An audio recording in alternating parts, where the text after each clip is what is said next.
Hello, and welcome to the introduction of Data Center View in Genospace Network Director Release 2.0 video. In this video, we will show you how to set up, view, and monitor your data centers using the Data Center View. We will explain the Data Center View in Network Director 2.0, discuss the prerequisites for setting up a data center, show you how to set up a data center, view data center connectivity at the device level, and finally, monitor the data center.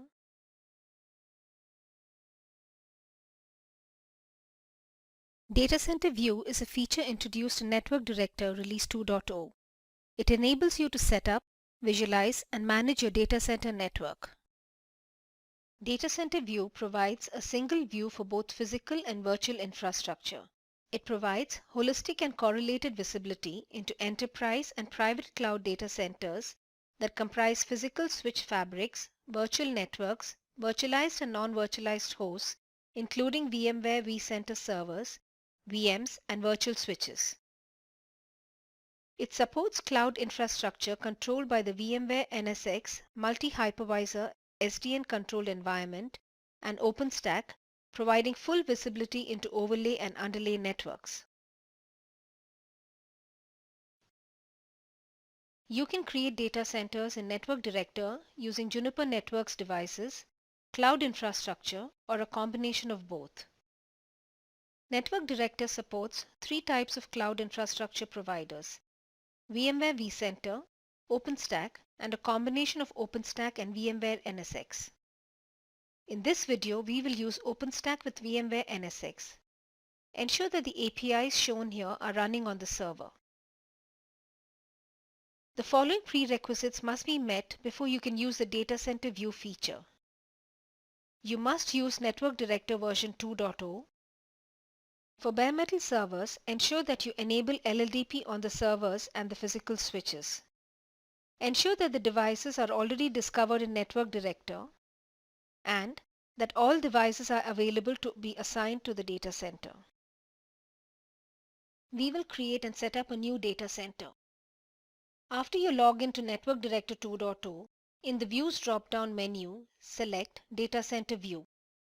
In the Data Center View pane, you can see the two existing data centers.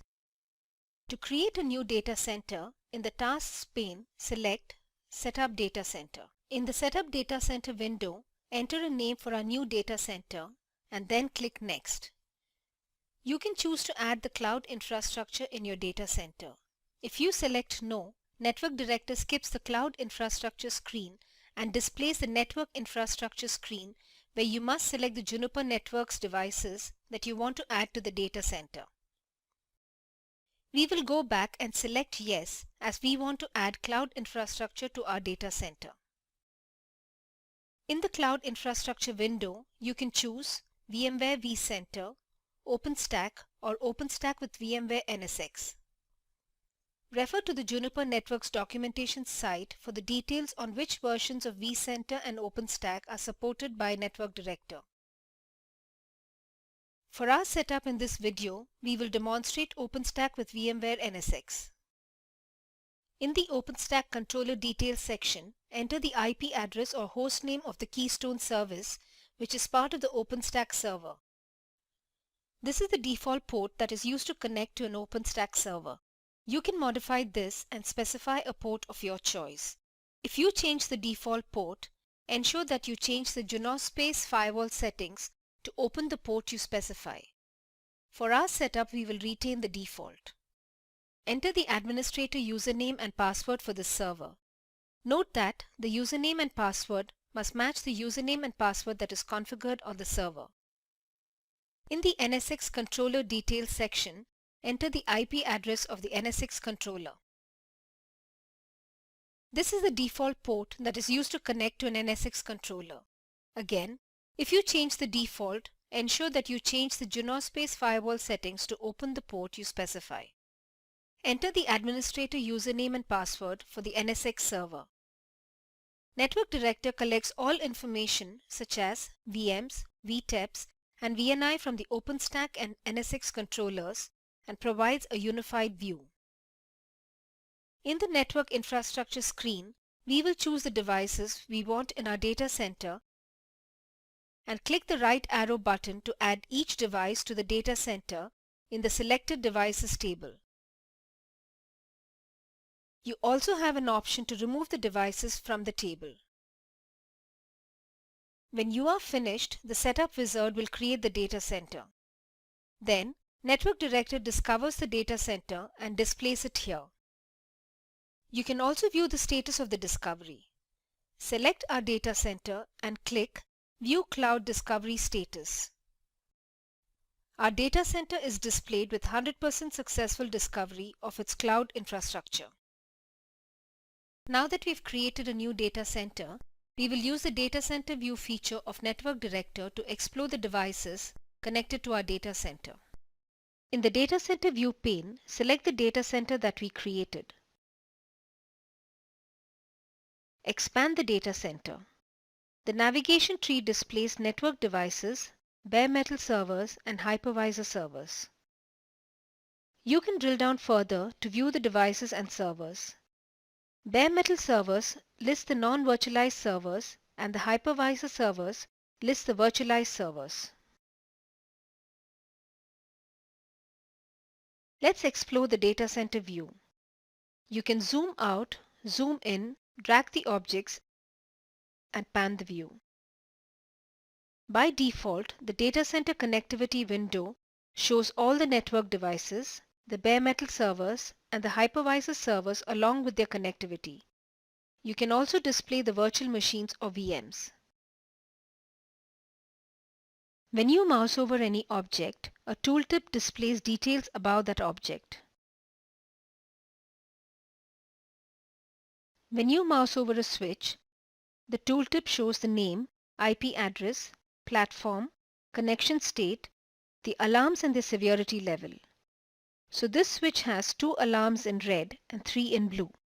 If the switch has a color band around it, it indicates that there is a fault alarm, which could be critical, major, minor, or informational. The highest severity level of the fault alarm is indicated by the color red, orange, yellow, or blue respectively. Red indicates the highest severity level, critical. Click here to view the alarm details. So this switch has a total of 5 alarms, 3 at info severity and 2 at critical severity.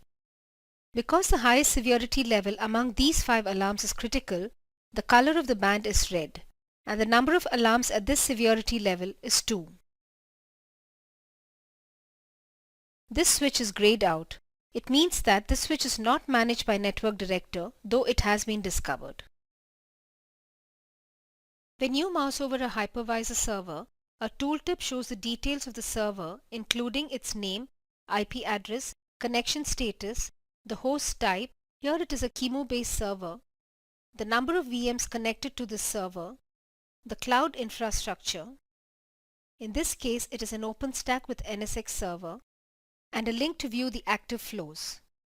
When you mouse over a bare metal server, it shows the server name and IP address. You can also mouse over the link between 2 devices and see the link details. It shows the name of the switches and the ports through which they are connected. Mouse over the link between a switch and the server to see which port connects the switch and the physical NIC in the server. The link also displays the current link utilization and the status of the link by its color. Here it is green, meaning that the link is active. If it is red, then the link is down. At the top of the data center view are the filters through which you can narrow your search in the connectivity view. You can toggle the servers checkbox to display or hide the servers. By default, the virtual machines are not shown. If you want to see the virtual machines in your data center, select the VMs checkbox. The screen resizes and shows all the VMs in the data center connected to their hypervisor servers. You can mouse over each VM to see its details, including its IP address, host name, power state, VNI, the current bandwidth utilization of the VM, and the tenant. For an OpenStack NSX, every VM belongs to some tenant or customer. You can also launch active flows from here. Mouse over the link between the VM and the hypervisor server to see the virtual switch and the VM adapter that is connected to the VM and the host. If the data center is large and has many objects, you can search for a particular object by entering the name or IP address of the object in the search box. This will highlight the device and display it at the center of the screen.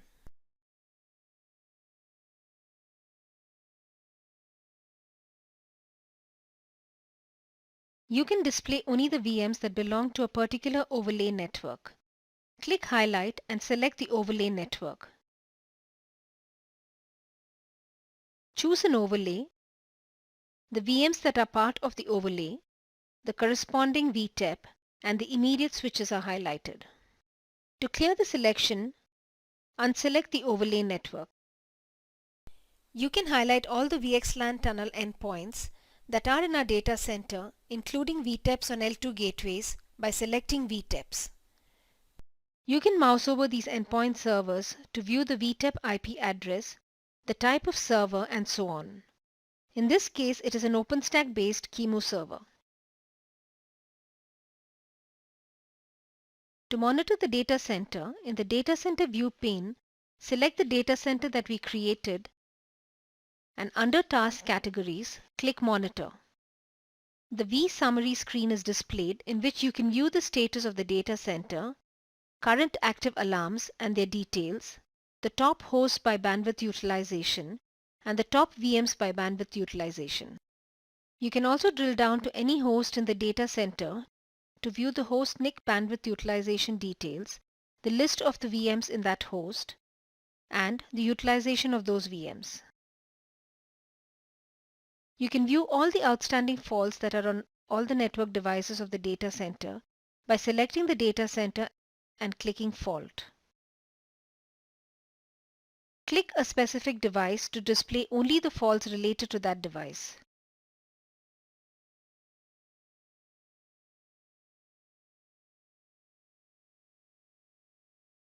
You can add dashboard widgets to your view. Click on Dashboard View. In Network Director 2.0, we have a new dashboard widget called Top Overlay Networks. To add this new widget to our dashboard, click Add Widgets. Here you can see all the overlay networks listed, the number of VMs in that network, and their total bandwidth utilization. You can drill down further by clicking Show Details. It will show the link view of all the VMs and each VM's bandwidth utilization. You can also see the topology view by clicking on this tab. It will show you the graphical representation of the VMs. You can hover over each VM to see its bandwidth utilization details.